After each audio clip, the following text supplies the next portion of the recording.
experimentation.com.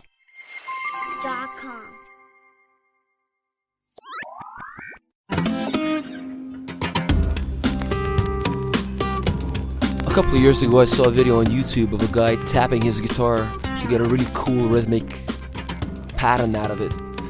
I am not a guitarist, nor do I know how to tap the guitar, but after much thought I figured out a pretty easy way of doing this and would like to share it with you on behalf of coolstockmusic.com. Enjoy.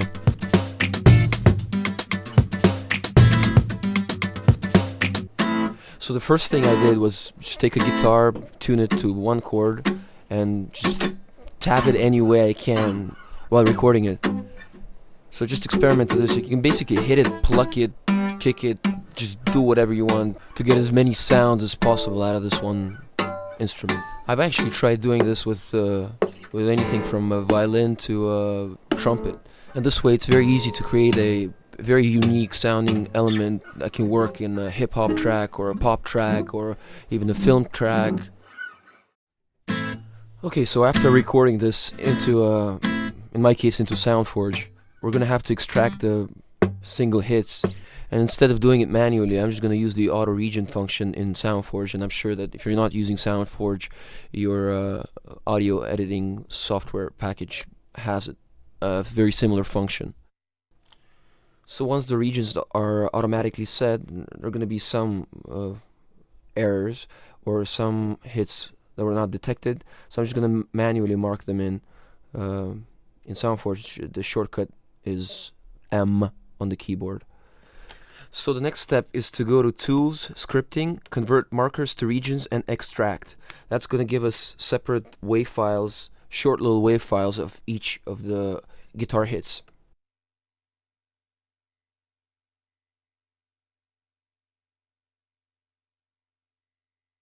So all the regions should be extracted by now and converted to separate WAV files. Just going to check that.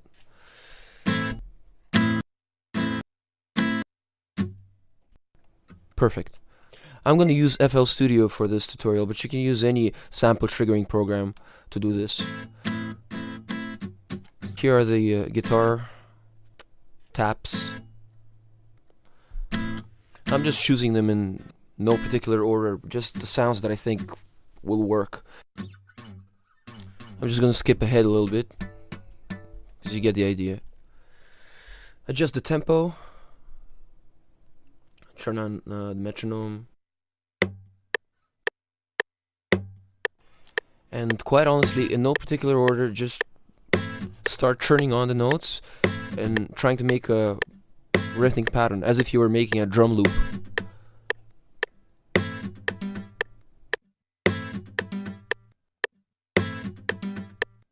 And pretty soon,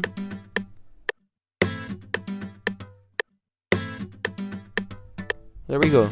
That's starting to sound like a loop.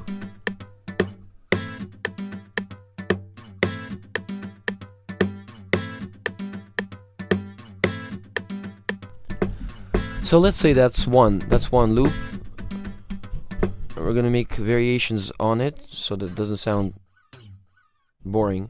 I'm gonna go ahead and add a couple more sounds that might work, and copy the first pattern.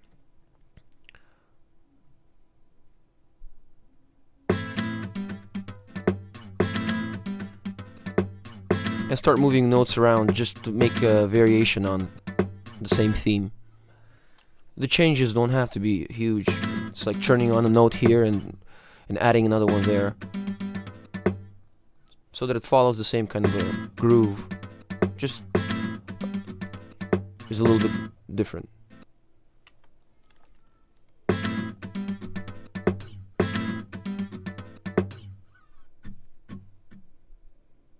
Adding some more scratching sounds.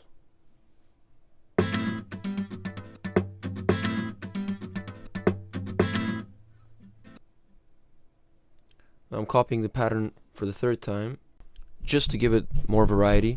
I'm going to go ahead and do the same thing I did for the second pattern, just modify it slightly.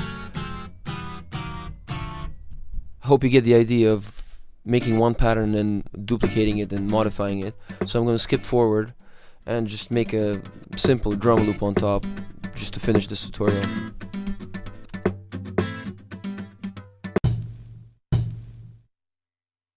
Choosing my sounds.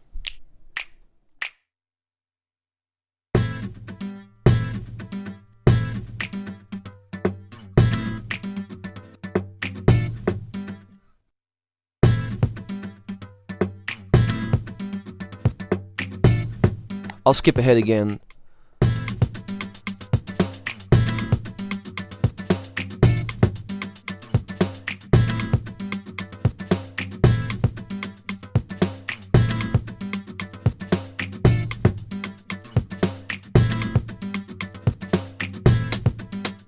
So we're pretty much done. I'm just going to export this to a WAV file, and that's it. Hope you enjoyed watching this tutorial. Once again, thanks to coolstockmusic.com, and come back for more. Coolstockmusic.com